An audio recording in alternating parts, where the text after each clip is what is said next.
Buenos días o buenas tardes, mi nombre es Gustavo Reijol, yo estaré a cargo de la presentación de la siguiente charla, Abdomen agudo, estrategias diagnósticas en el siglo XXI.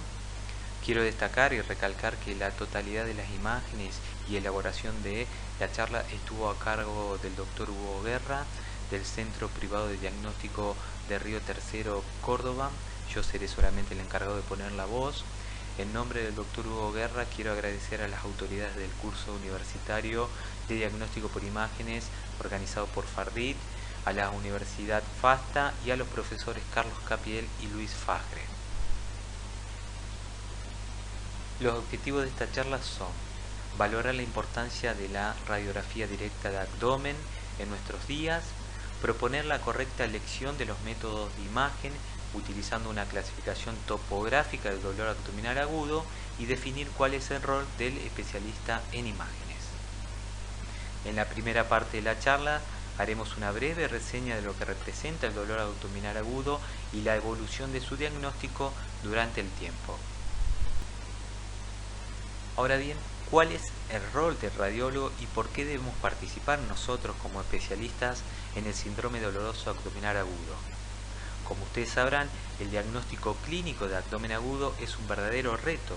El paciente suele presentarse con determinadas formas clínicas, con un laboratorio y un examen físico que muchas veces son inespecíficos y confusos. Como dice el doctor Hugo Guerra, no sabemos si tenemos una paloma o un perro. Y nosotros, como médicos especialistas, debemos colaborar con el médico de guardia en proponer el mejor estudio de imágenes al paciente según la sospecha clínica. Por lo tanto, debemos colaborar en la protocolización de los estudios, identificar y establecer los diagnósticos correctos, tratar de determinar la severidad y complicaciones de la noxa e identificar en muchas veces hallazgos insospechados, es decir, incidentalomas.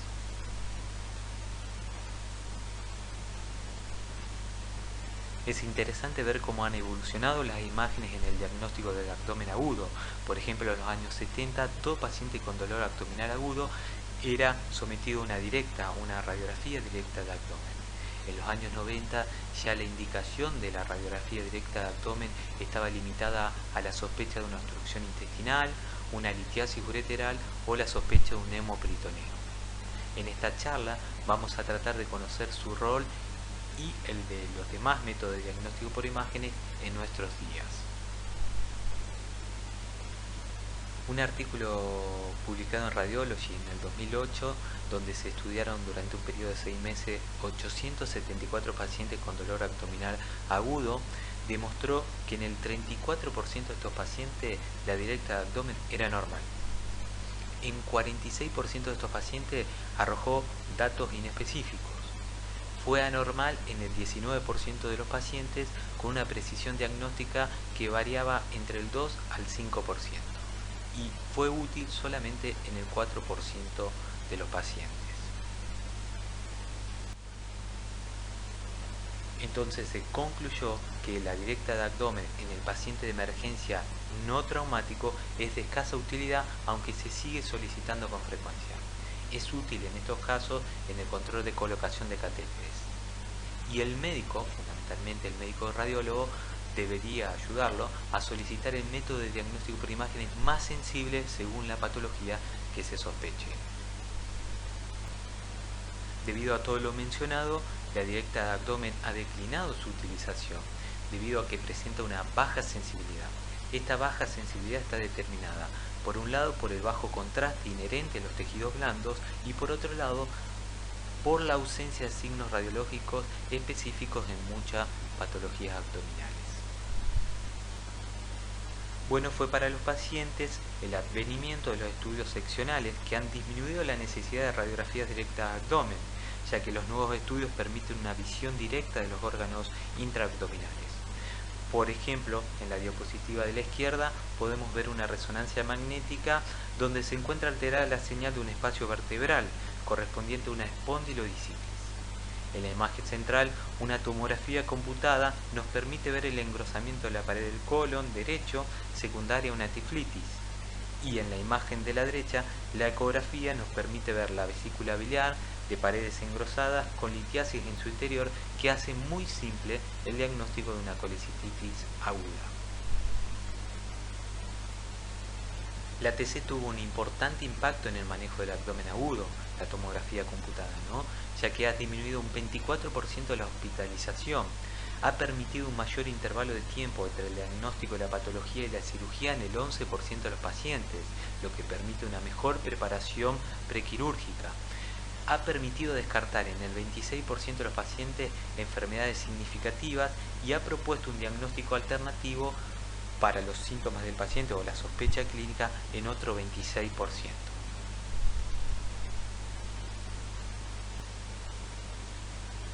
El término abdomen agudo se refiere a cualquier condición clínica caracterizada por un severo dolor abdominal que se desarrolla en el periodo de horas. Existe un problema.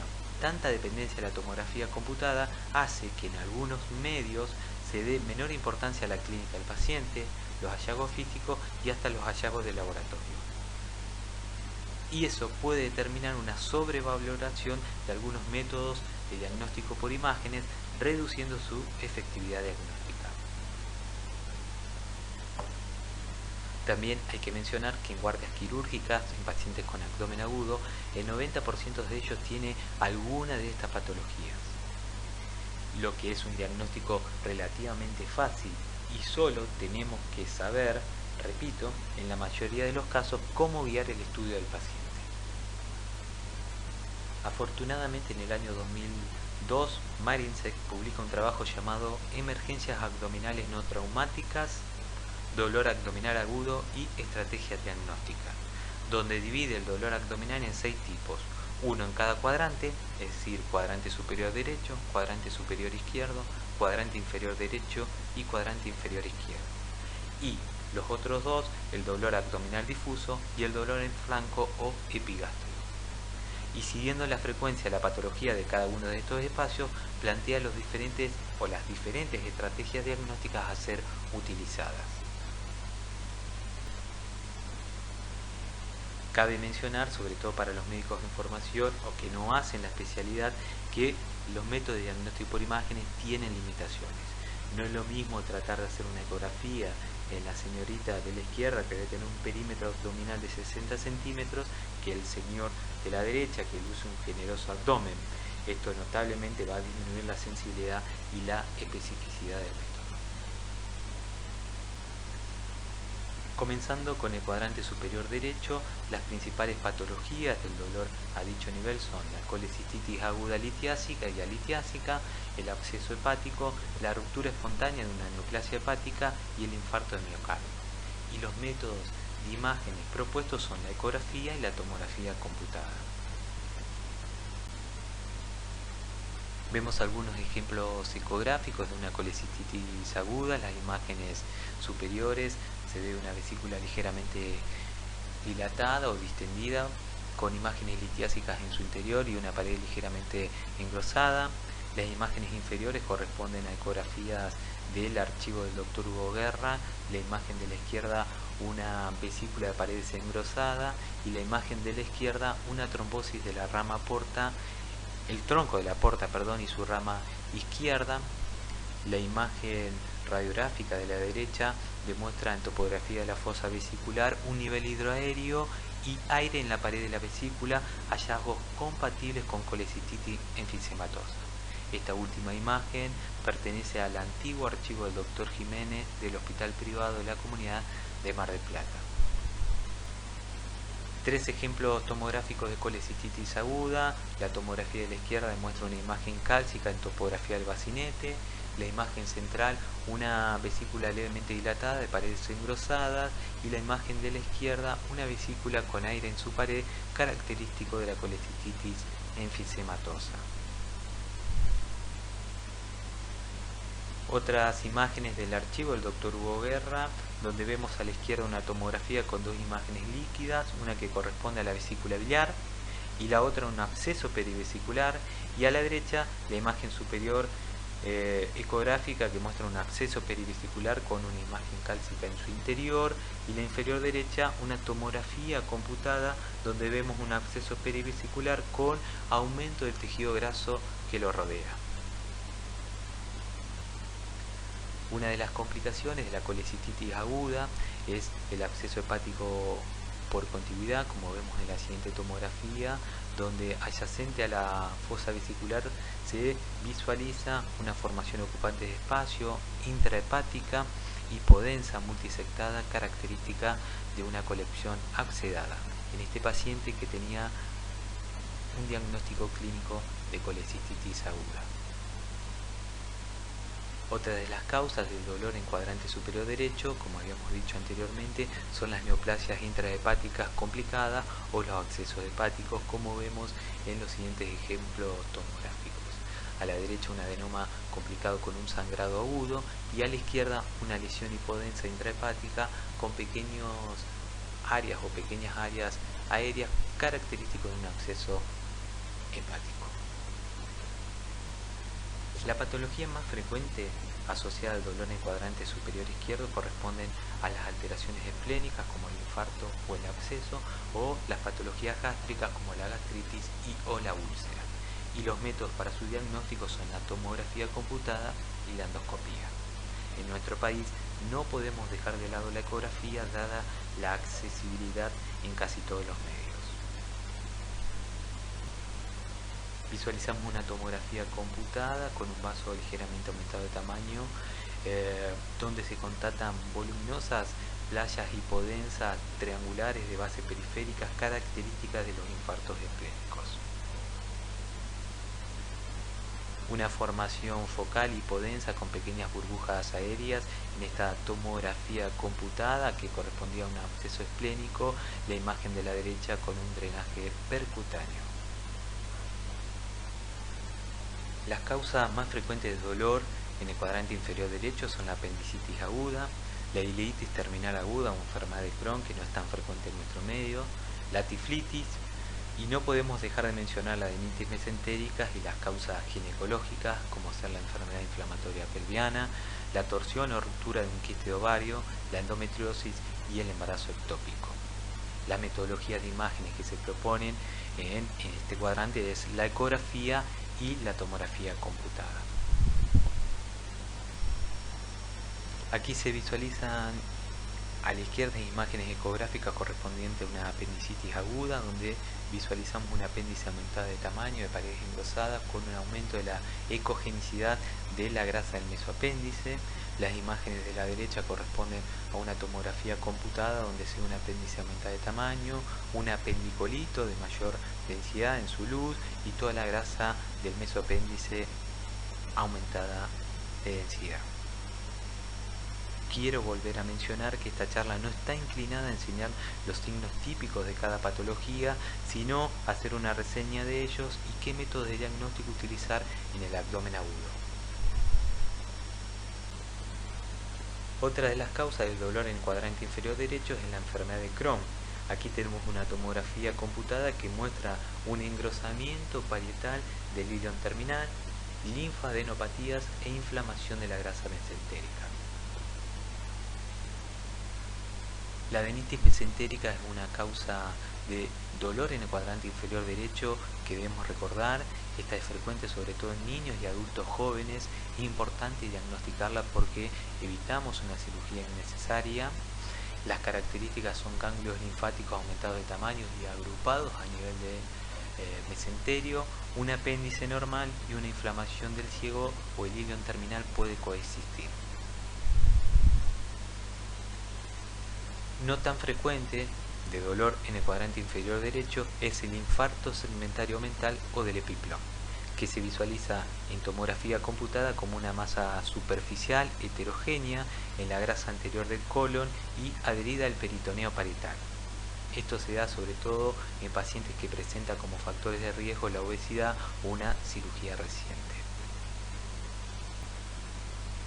Ecográficamente, el infarto segmentario de epiplón se ve como una masa hiperecogénica adherida al peritoneo parietal, una masa no depresible y dolorosa a la compresión. Vuelvo a repetir, como en la adenitis mesentérica, la importancia de hacer estos diagnósticos es evitar una cirugía innecesaria. Otra causa no tan frecuente de dolor en el cuadrante inferior derecho es la tiflitis. la tiflitis que suele darse en pacientes neutropénicos. Esta es una tomografía computada de un paciente con leucemia y dolor en el cuadrante inferior derecho, donde visualizamos un ciego y un colon ascendente de paredes engrosadas.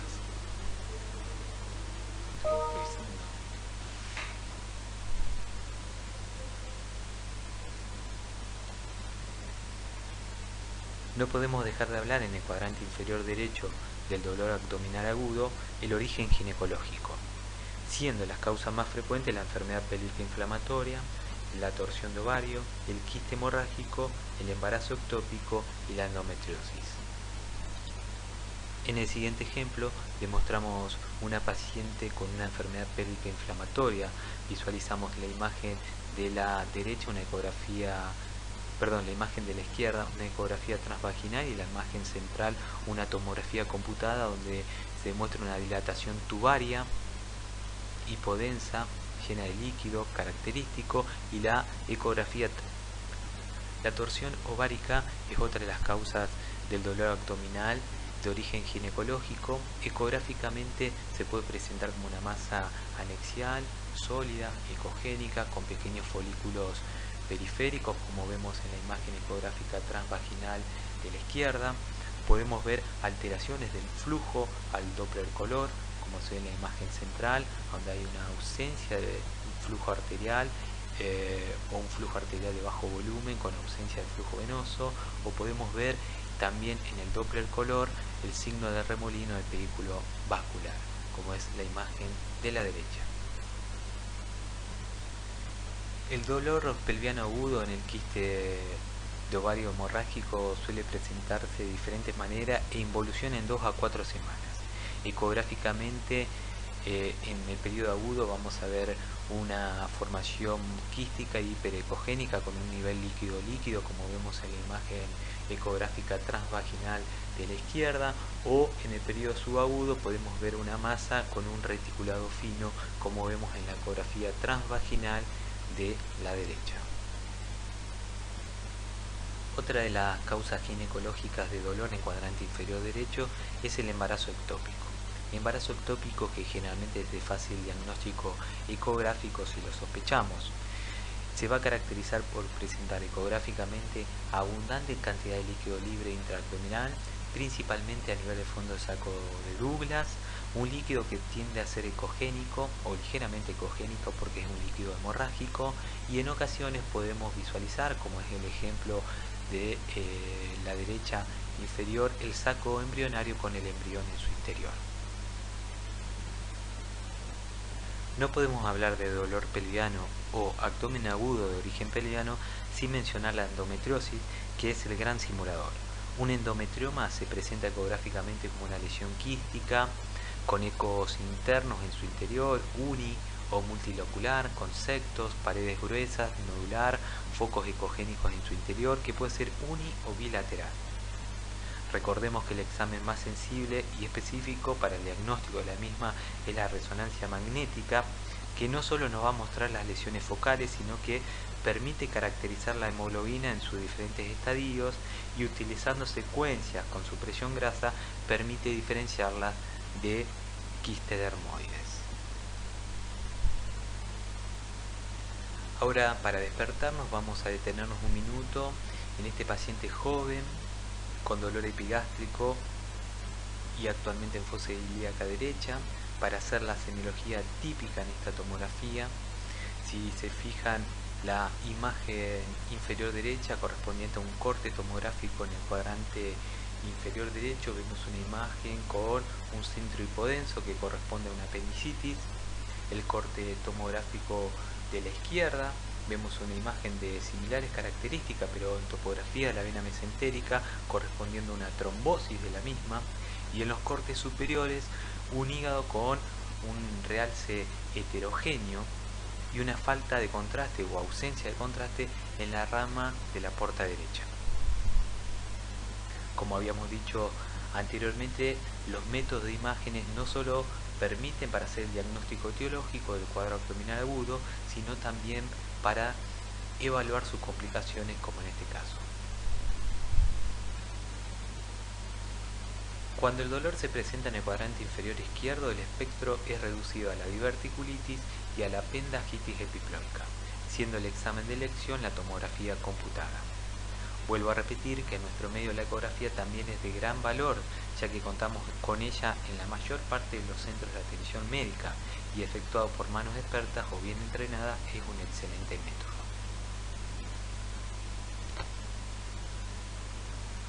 Podemos visualizar en el siguiente ejemplo las características tomográficas de la peridiverticulitis aguda, donde se visualiza un engrosamiento parietal del colon, en este caso el colon sigmoideo, con una imagen diverticular que presenta la grasa peridiverticular aumentada de densidad y la imagen inferior izquierda el engrosamiento típico de la fascia.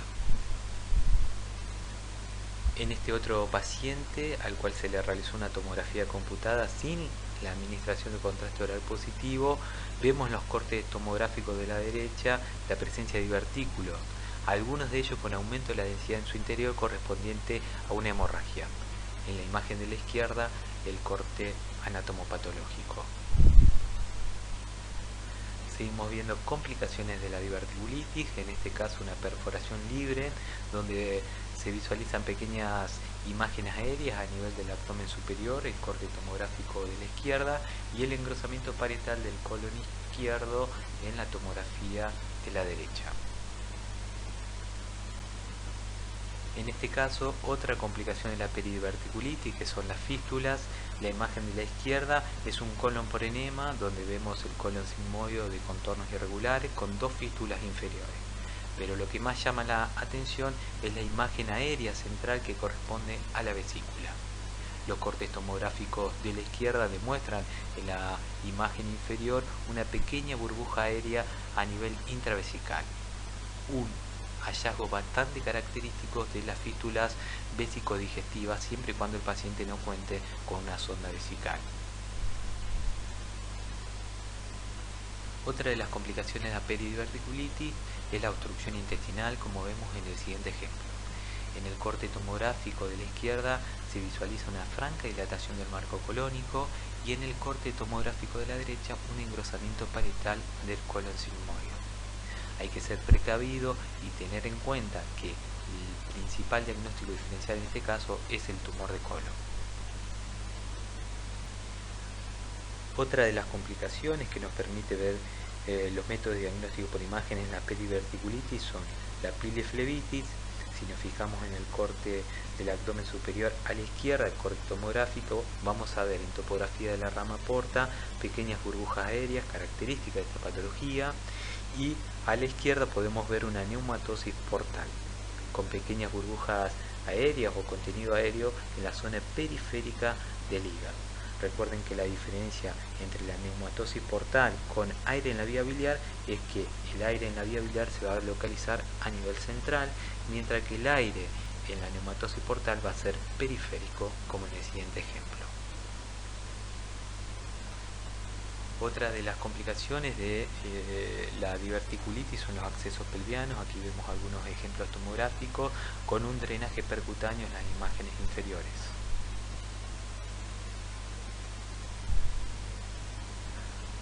La otra causa del dolor en el cuadrante inferior izquierdo lo constituye la apendicitis epiploica.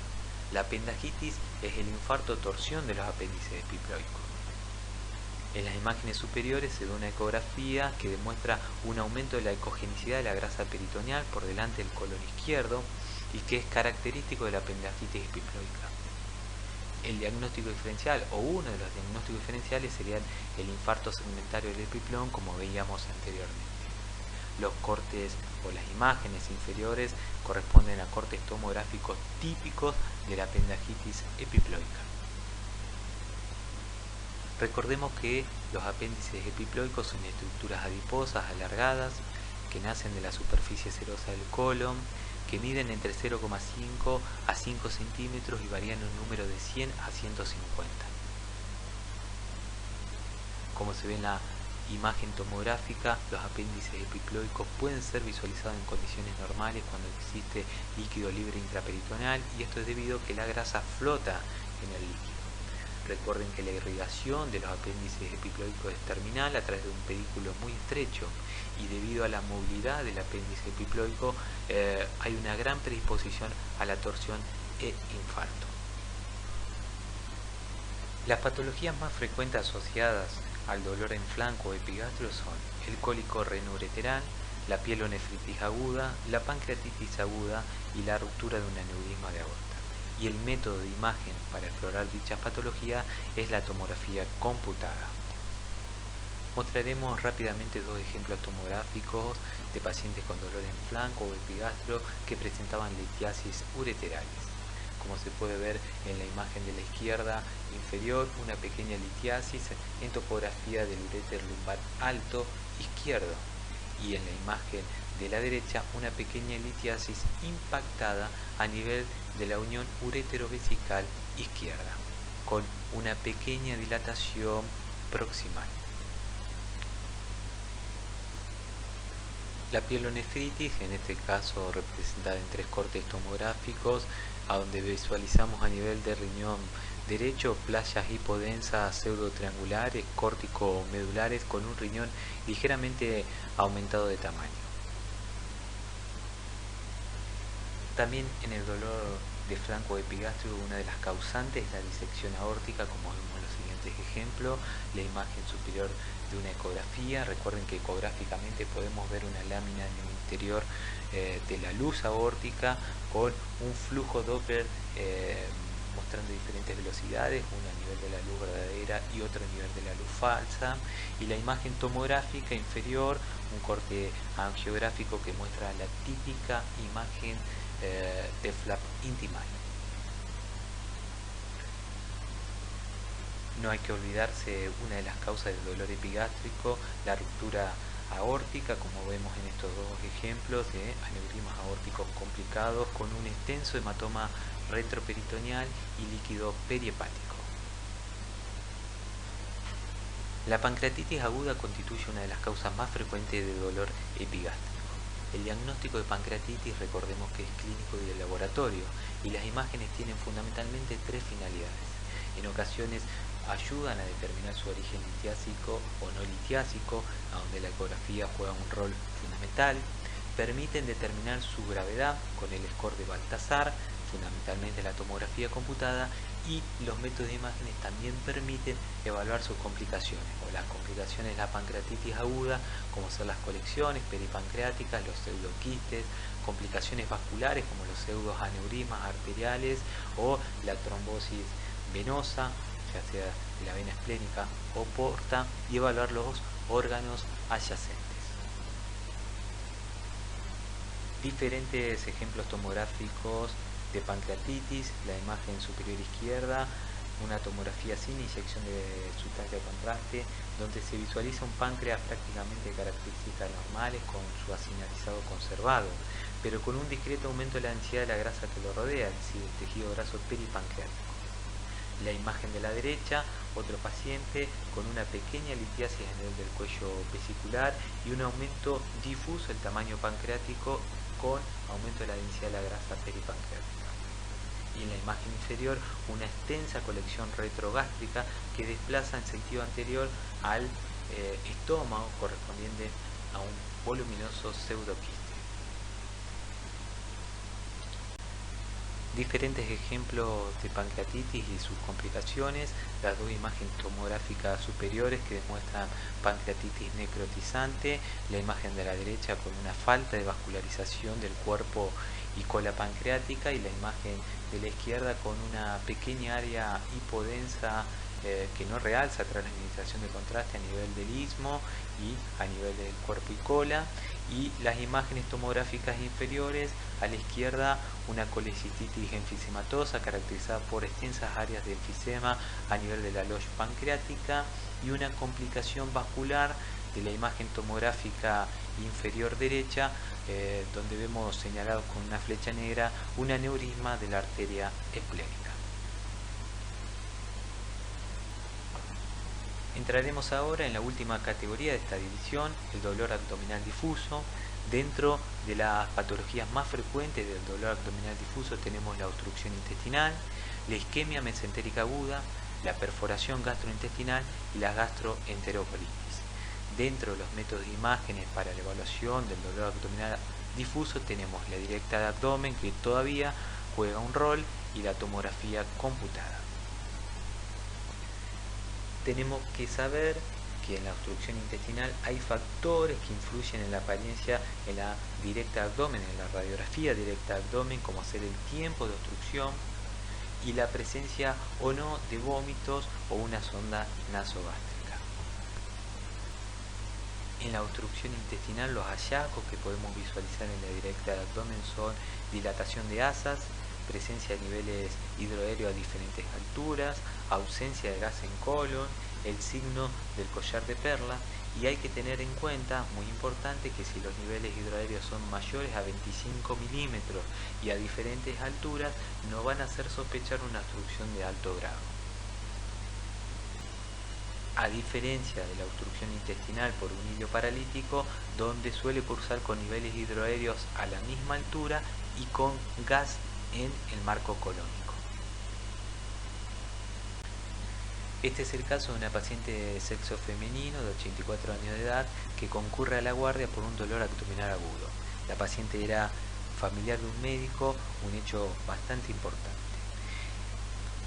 La paciente es enviada directamente a la sala de radiología sin ser examinada físicamente, algo que suele suceder con bastante frecuencia. Si nos detenemos en la imagen, vamos a ver una asa de intestino delgado que se encuentra en la hemipelvis izquierda, y con un poquito de agudeza vemos que por delante o prácticamente superpuesta a la unión isquiopubiana se observa una pequeña imagen aérea curvilínea. Si ampliamos la imagen aérea, vamos a ver que la causa de la obstrucción de esta paciente era una hernia inguinal. Hay que mencionar que en el examen físico se veía y se palpaba muy bien la hernia, la cual habría sido fácilmente diagnosticada clínicamente, y la directa de abdomen solamente tendría que haber servido para confirmar dicha sospecha. Vamos a ver lo que llamamos en medicina un clásico. Un paciente que se presenta con un dolor abdominal difuso, le voy a pedir que miren detenidamente la directa de abdomen, se tomen un tiempo para hacer su diagnóstico antes de pasar a la próxima diapositiva.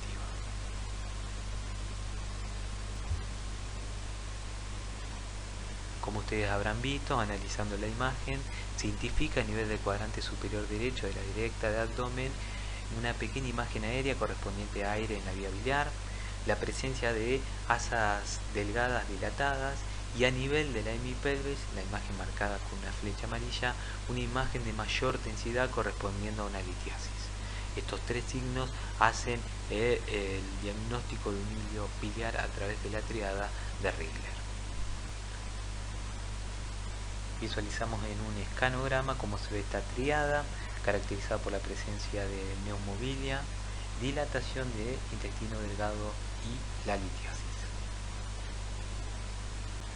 Los cortes tomográficos del mismo paciente, donde además de ver la aerobilia en el corte superior, vamos a ver la fístula que existe entre la vesícula y el duodeno. Y si continuamos, vamos a ver las asas delgadas dilatadas con la imagen litiásica en su interior a nivel de la pelvis. Una de las causas de abdomen agudo quirúrgico más frecuente en pacientes con antecedentes quirúrgicos es la obstrucción por brida. El diagnóstico suele hacerse siguiendo las asas intestinales dilatadas hasta que demostramos la zona de transición, es decir, una zona dilatada con una asa colapsada en distalidad. Otra de las causas de obstrucción intestinal son las invaginaciones. En este caso se observa a la izquierda una gran dilatación de asas intestinales a diferentes niveles, y a la derecha la tomografía computada, donde se visualiza en el corte superior una típica imagen aspecto de diana, característica de la invaginación, en este caso por un lipoma del colon descendente. Otra de las causas de dolor abdominal difuso lo constituye el vólvulo. En este caso vemos una directa abdomen a la izquierda que muestra la típica imagen aérea de apariencia en grano de café en este paciente con un vólvulo de sigmoides que es corroborado tras la administración de contraste radioopaco por vía endorrectal. Vemos esquemas típicos de cómo se forma el vólvulo de sigmoide en la siguiente diapositiva.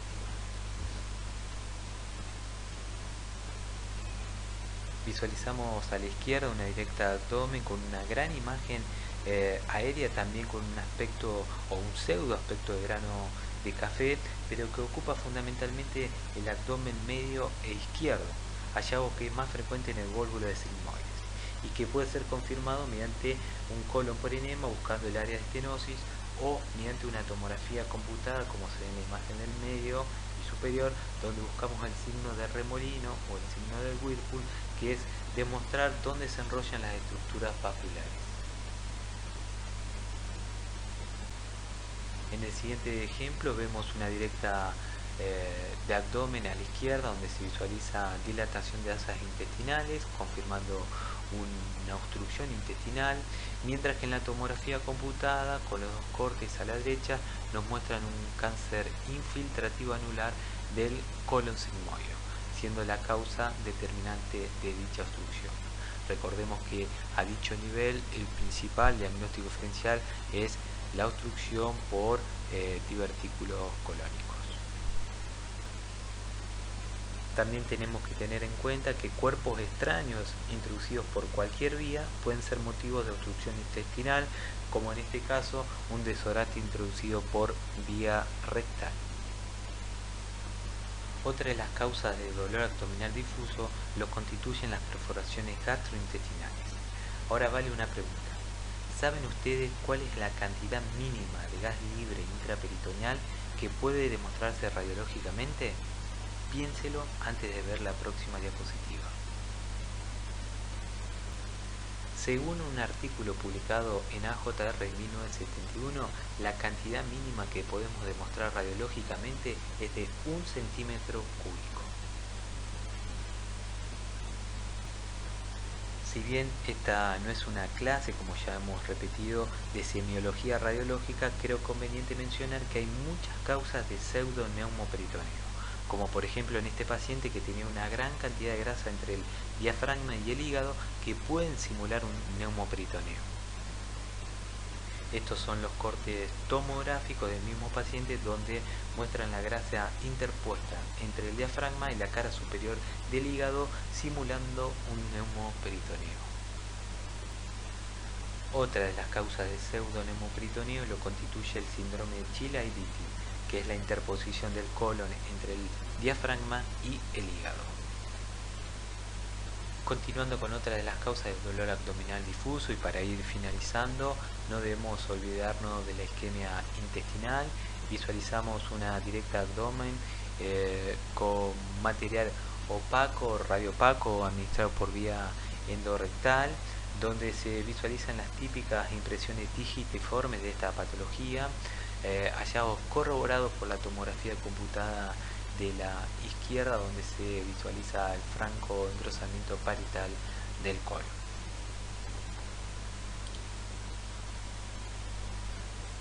También la directa de abdomen, aunque es poco sensible, puede ayudarnos para hacer un diagnóstico de neumatosis coli, como se ve aquí sobre el lado externo del colon, la presencia de aire en la pared del mismo.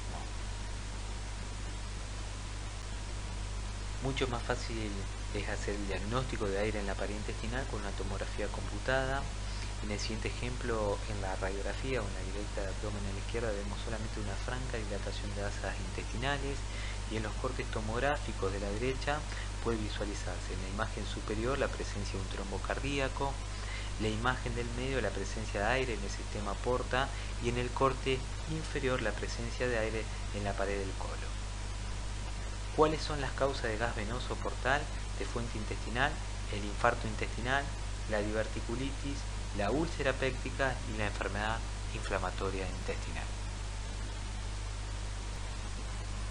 Como conclusión, debemos recordar que la directa de abdomen ha disminuido dramáticamente su rol protagónico en los últimos años, que sigue siendo importante en pacientes con dolor abdominal difuso y severo, en la sospecha de perforación gastrointestinal, isquemia intestinal o obstrucción intestinal.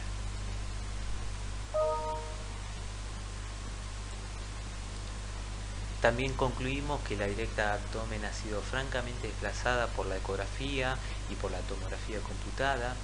La clasificación topográfica del dolor abdominal facilita la elección del método de imagen a utilizar, esto es importante recordar, y también que una cercana comunicación entre el médico de cabecera y el especialista en diagnóstico por imagen colabora en la elaboración de un diagnóstico. Este es el final de esta extensa charla, le agradezco haberse tomado el tiempo para escucharla y espero que esta propuesta de protocolizar desde el punto de vista de las imágenes el estudio del abdomen agudo le sea útil en el futuro. Muchas gracias.